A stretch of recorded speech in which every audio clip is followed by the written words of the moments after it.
Hi guys, my name is Della Michelle. It's always a pleasure coming your way with content that helps to shape your narrative and as well how you can improve yourself. Today's episode is a bit different. It's more of like a personality, check or a personality highlight for this particular episode. The reason being that when you look back at home, Ghana, we have a lot of we young people trying to move away from a system we say it's not working into a working system. But how easy is that journey? How difficult is it? What are the things that, we haven't really been told of? What are the expectations that we come with, and when they are not met, how do we go about those expectations? So my guest today is not only a medical doctor, but one who has been in the United States of America for some time now. And hey, congratulations to her, because she just set up her new medical facility. I'm really excited about it. She's going to share that journey with us. Dr. Akosua Joyce Oppong. Doc, congratulations. Let me start saying congratulations. Thank you. I'm so excited. Thank you so much. When I saw the video, I was like, this is really good news. You don't really, most of us back home don't really hear about this. So when we hear it, it's very exciting and it's really, really commendable. Yeah. But I want to find out from you, what made you even move from Ghana, to the States? How long have you been here for? And what was the journey like for you? Okay, thank you so much. I want to use this platform to say hello and thank you for inviting me to share my journey in the United States. So in the early 90s, 1991, that was about 2 or 3 years right after I completed my secondary school. I went to Ghana secondary school. Okay. Now Ghana senior secondary school. Ghana. Yes, right after I graduated, I did not get an opportunity to get into the university right away because my mom passed away, and my dad also really passed away. I didn't even know him much. I think I was like 6 or 7. So my mom was the whole breadwinner, and right after I graduated, she also passed away. And my senior brother, hello, Mr. Oppong, he is an ex-veteran in Ghana. He was in the army. Okay. And he had an appointment to come to the United States, Washington, for a government duties. So that was right when I had completed my secondary school. So he added me as one of his family. When you are coming, you come with your whole family. So he added me as one of his family. So that is how I had that opportunity to find myself in America. And how was it like so I believe freshly from SHS, that means you were quite young. Yes. How was it like for you integrating into another, cultural space? Because you had definitely got used into something else. Right. Our culture was very different. Right. We have a lot of people that we can talk to, but the system and the culture here is quite different. Tell us how you were able to integrate as a young lady. Thank you for that question. It was very challenging. Like you said, I was very young, and migrating all the way from Ghana, in a different country that I was born and raised into, in America, was a big challenging. First, I didn't have much education, because if you just graduated now, JSS is not, it's not that much. We call it high school here. Yeah. I would look at myself like a high schooler coming into this country. So it was very challenging.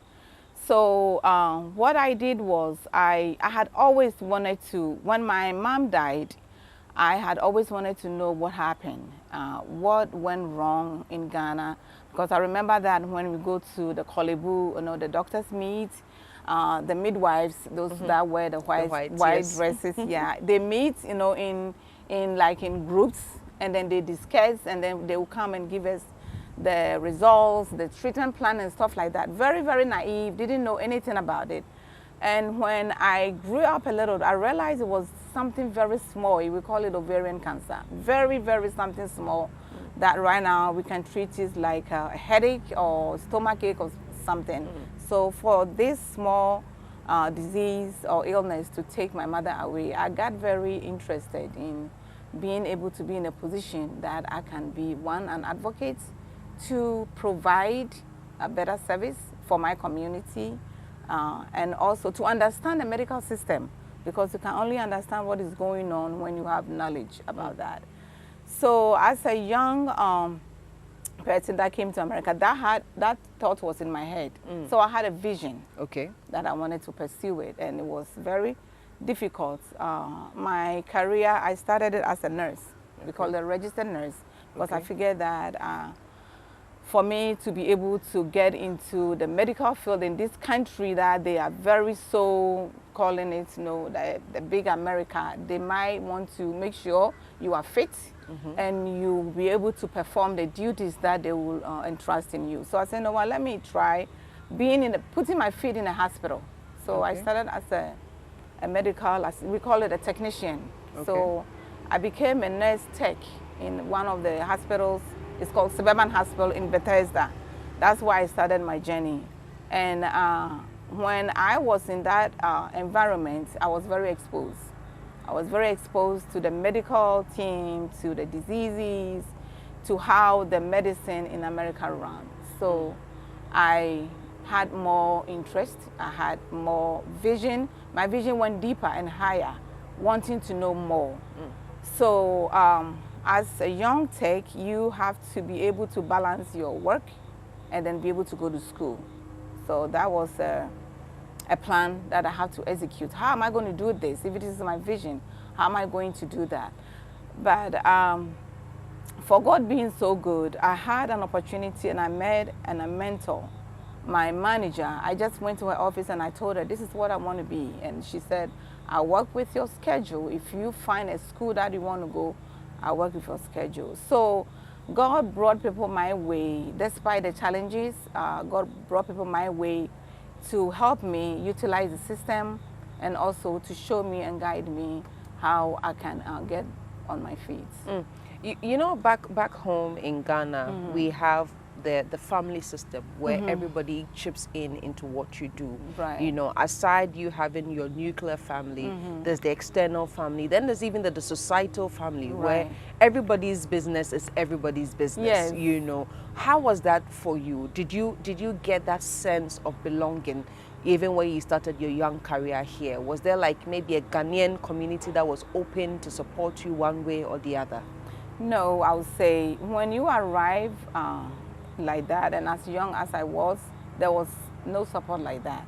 So I found myself to be in a church community. I quickly found a church that is Ghanaians to be able to get that family support.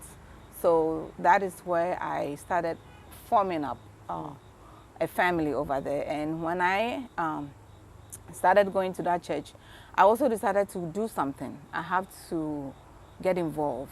So I quickly went to the ushering department and I became an usher. So that was how I was able to make family here, because the culture shock is unbelievable. As you all know, we hear it more in Africa than you see it. When you come in here, it's two different vision, it's two different perspectives. So I'm like, wow, this is the America that they are talking about, and I'm here and nobody's here. My brother completed his duties and went back. So the church became my family, and the church was very supportive. I became very close to the pastor's wife, and then the leaders that were in the church, for them to know me that I am here alone and I want to belong to this family. So that is how I integrated getting a family and establishing a family here. You mentioned culture shock, and I'm interested. What was that one culture shock that, you know, maybe till date you haven't forgotten about that experience? Yes. So one big culture shock is, you know how Ghana, when you are going somewhere, you meet people on the way, you talk. I mean, as young children, you can go out to play, you can see an orange seller, and then you go and sit next to the orange seller and at least talk. Yeah. There will be some conversation. There was nothing like that here. And then I came in the winter time. Oh, no. So from Ghana to America, and the weather was cold, everybody is in their jacket with a hood, and nobody is talking to anybody. And even when you talk, they don't even understand what you are saying. So that was something that I will never forget. Yeah, that was the biggest cultural shock. My question to you, take us through the journey from a registered nursing technician Was the dream to become a medical doctor? Was it that easy? Take us through that process. Yes, okay. Yes, the journey was very difficult because, like I said, first of all, when we come in, they feel like we don't even belong to them. That is one. And then when they see that you have vision, when they see that you are very boiling, that want to become like them, they will do everything to frustrate you. So that was a bigger also challenge, a bigger setback. But I just kept on focusing and realizing that to get a bigger thing, you have to work harder. It's just like a pregnant woman. To be able to see your baby's face, you have to push. You have to push and push and push. So that was at the back of my mind. So it was harder. And I kept on pushing. As a registered nurse, I will finish one course and then I start another course. Okay. To be able to first support myself and also to be able to balance my school work. So it was a course upon course, and then I got into a point that I felt, okay, I think I have enough credits, I have enough courses, the requirements, I think I have met all the requirements for me to get my doctorate. So that is how it became, that is how I ended up to get into the and today you have your own medical facility. Yes. Was that easy for you to even acquire the facility? No, it was not.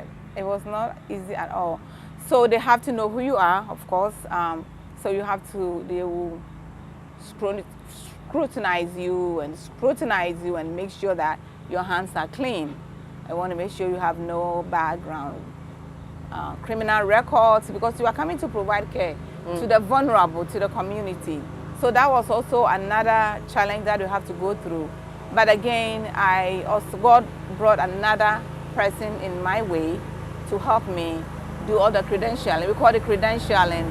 And that credentialing went through very successful because the person that was in front of me knows the system. Okay. She has been doing it for quite foreigners like me. So she knows the language. Okay. She knows which buttons to push. She was making sure that all my things are together. So she also helped me to get a credentialing. So with the difficulties and the challenges that the state of Maryland was requiring, as far as my education is concerned, I met that, and then the process, she helped me to get through the process. So in total, how long have you been in the medical space for? So I would say 15 years. 15 years. Wow.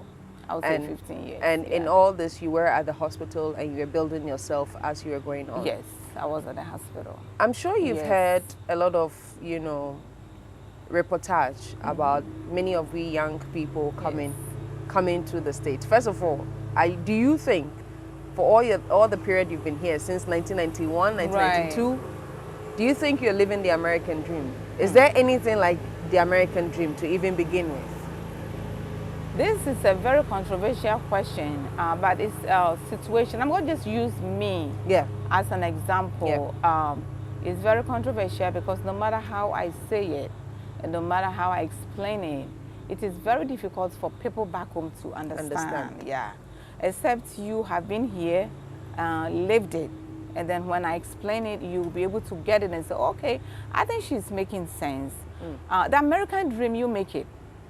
The system is well established by the forefathers, and then that is what we miss as an African country. Our leaders, our forefathers did not really fortify us. Even we have the resources. We have so many things. We have gold, we have cocoa, we have all the things. Naturally, God has given it to us. But our leaders are not fortifying the youth to be able to tap into it. The leaders comes in and then they feel like it's their own property. It's a generational property. Their uncle, great-great-great-grandfather, everybody has to be rich, and then the country itself is soft. You have to know who you are first. And then whatever gifts or talent that God has given you. It's not everybody that's going to be a doctor. It's not everybody that's going to be a lawyer. All these big prestigious profession, that's not what God gave to us. He is very faithful. He is very just. He distributed it equally. He gave everybody something, even if it's a seamstress. Amazing. That is your giftings. So work with what you have. Know what you do, easily do, and then you feel comfortable with. That is your gifting. Something that you are going to struggle to do is not your gifting. If you want something that you have to struggle because somebody else is doing it, you may deviate from your own gifting and your skills. Because what I know now is the world, especially this country, they embrace people with skills. They embrace, if you have skills, no matter who you are, they will embrace you. And that is also one of the things that puts me a little stepping stone.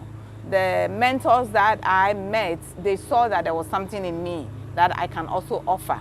So when they were going out of their way to help me, they knew in the future I would be useful to the community. Yeah. So the American dream, you have to make that American dream.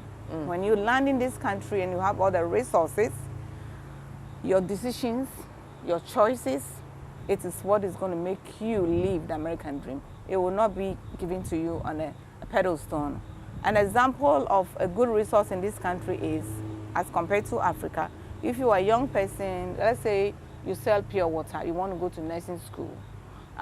If you are selling in Circle and you go to school in Ghanaian, you need a transportation. In this country, a resources that will boost you up is you'll be able to afford a vehicle to travel from a workplace or your school place to go. So I was working in Bethesda Suburban Hospital and my school was in Columbia. So if I get off from work at 1:30, I have to be at work. If I get off from school, at 1:30, I have to be at Suburban at 3 p.m. So for instance, if I am taking, I would say a bus or a metro, that is a setback. But because I was able to, the system was able to, if you have a good credit, give you a vehicle, small vehicle, Toyota Camry, very small, something that is in my means to travel from school to work. That is one thing that I would say is a system that it will enable you to go a little further as compared to living back in Africa. Selling pure water in Circle, going to school in North Ghanaian, you need trotro. You don't have that access of transportation. So that one, I would say, yes, it's a good resources. It's a system. But all the same, if you have that resources and you don't utilize it well, for example, I had this small Toyota Camry and I've decided not to go to school, I wouldn't have been where I am right now. So the dream, you make it. The dream, you make it. And there's always this perception, especially among we the young ones, because what we tend to see is that maybe a family friend or a relative will be in the States for a while, then maybe during a certain season, maybe Christmas or Easter or maybe summertime, person will come back home, splurge, you know, show us that Charlie, America, everything is fine in America, or maybe UK, wherever they are. So then we have this perception that once we get into America, if it is job, if it is money, you know, we can easily get it. And I'm saying that in reference to how we are having a lot of reportage about young people moving in. And people are moving in with expectation that when they come, 1 month they have to get a job. 1 month they have to buy a house. 1 month they can get, you know, access to a vehicle, as you mentioned. I mean, when you hear those kind of conversations, what do you say?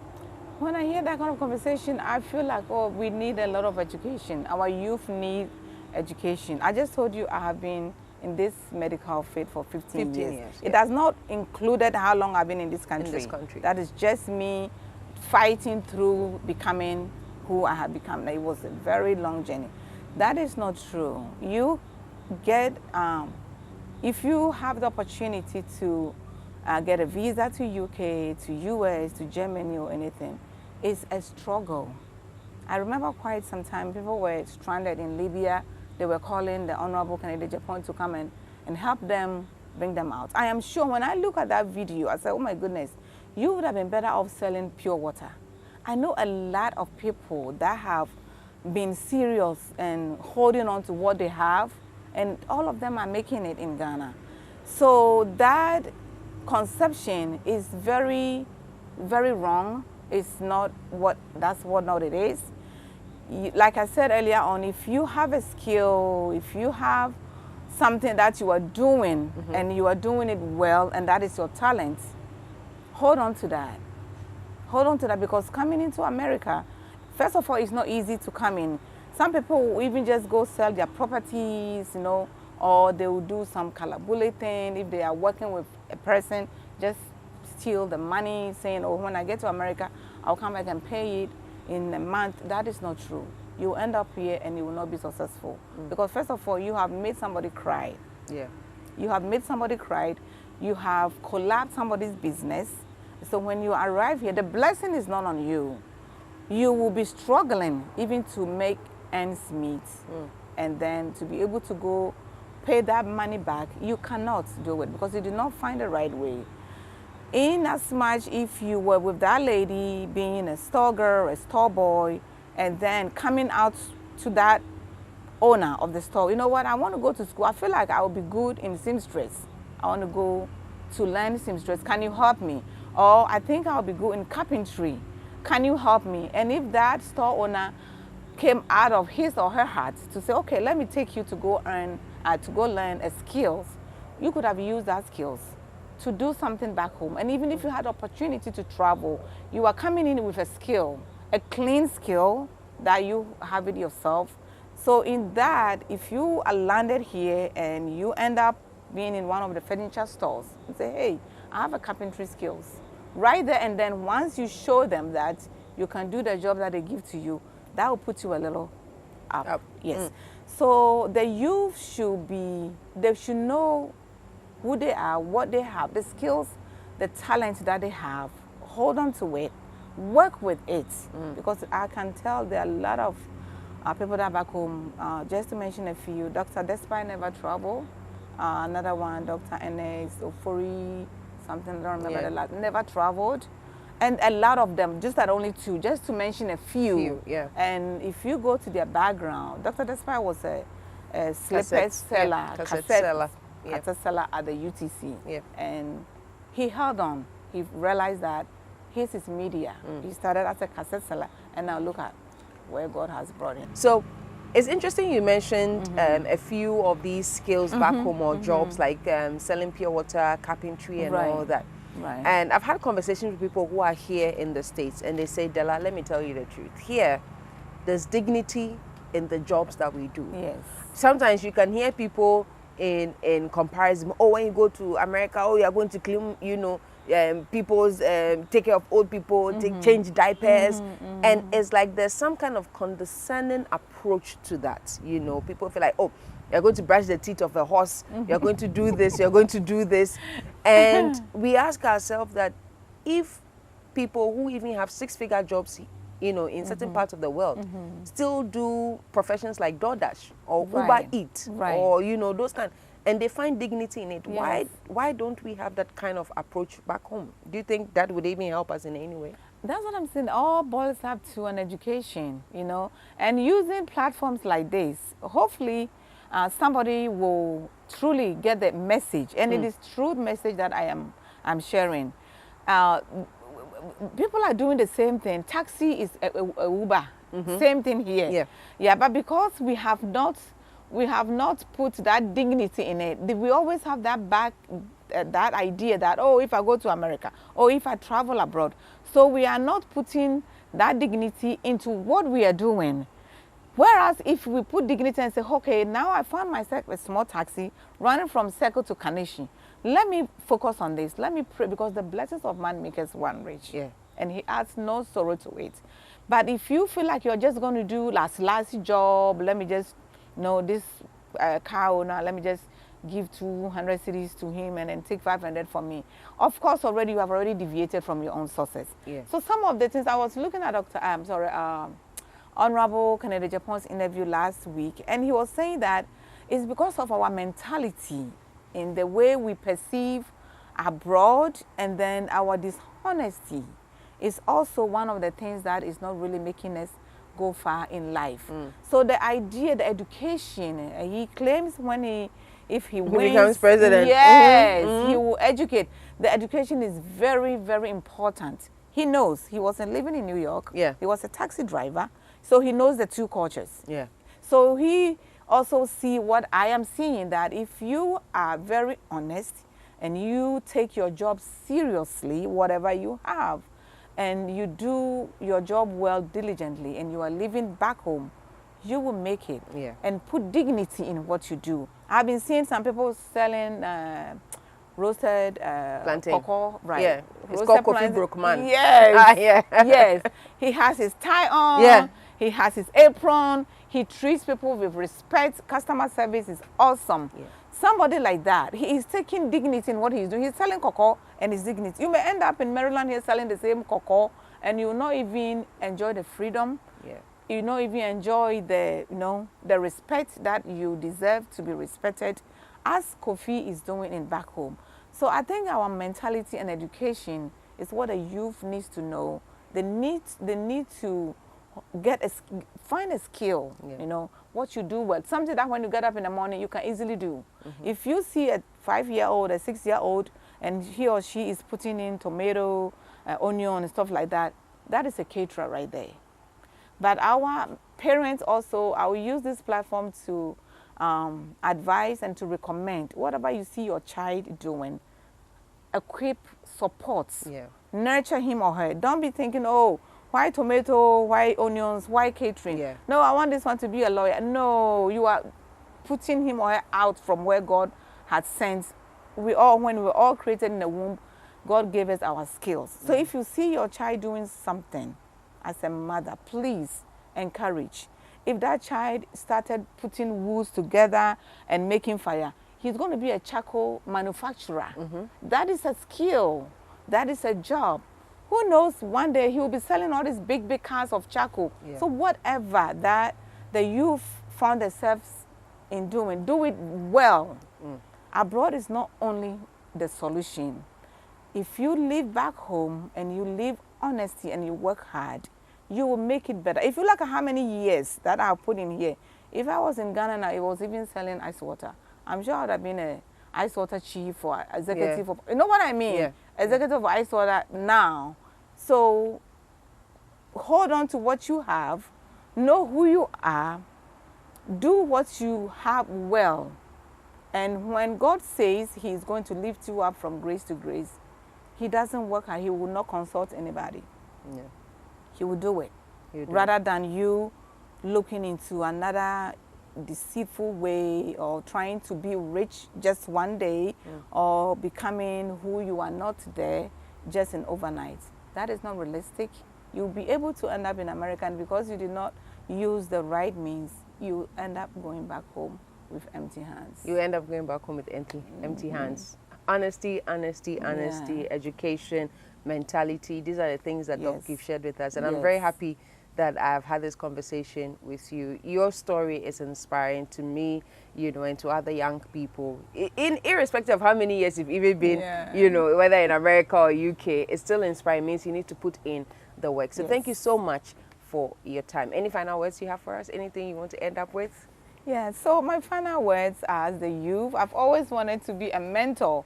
And I always want to be a mentor to especially the young girls. I say young girls because I know how we feel, especially if they see somebody who is a little bit higher. I'd always wish to be like that. It doesn't take overnight. It takes hard work. It takes hard work. If you are an academic person, study hard. Like me, I cannot sell anything and be successful because I feel sorry that I'm going to ask somebody to give me money. I feel like, oh my gosh, I should just dash it. Or why don't you just give it free? So I realized that providing service and then getting incentives in a different way is also my niche. And that's what I went for. I could be selling and selling and selling. People will come and pick it up and I'll end up not working and not earning anything. That is not my way. I am not a business person. So if you are a business person, whatever you are selling, ice water, plantain, roasted plantain, anything, granules, anything, make it dignify it, and put all your heart into it. Somebody will sit somewhere and say, this girl is selling these granules very well. Maybe I will help him or her. Or maybe if you even get opportunity to come to America or something, you will end up in one of the restaurants and giving them the snacks and stuff like that. That is the little corner you have shined. So whatever you find yourself doing, do it well with honesty and hard work. Right. Thank you so much. Thank you so much again. Thank you so much. You're very well, welcome. That's how we wrap up this particular episode. I hope you've learned so much from Dr. Akosia Joyce Oppong. She is here in Maryland, and by the grace of God, she's established her own medical center. Very soon I'll be going to the facility, you know, to do some 1 or 2 checkups, because she's not far from me, I understand. But thank you so much. And don't forget the 5 most important things that Doc shared with us: honesty, dignity in what you do, education, mentality, and always fight to make sure that what you believe in stands for. Have a vision. Thank you so much. My name is Della Michelle. See you another time.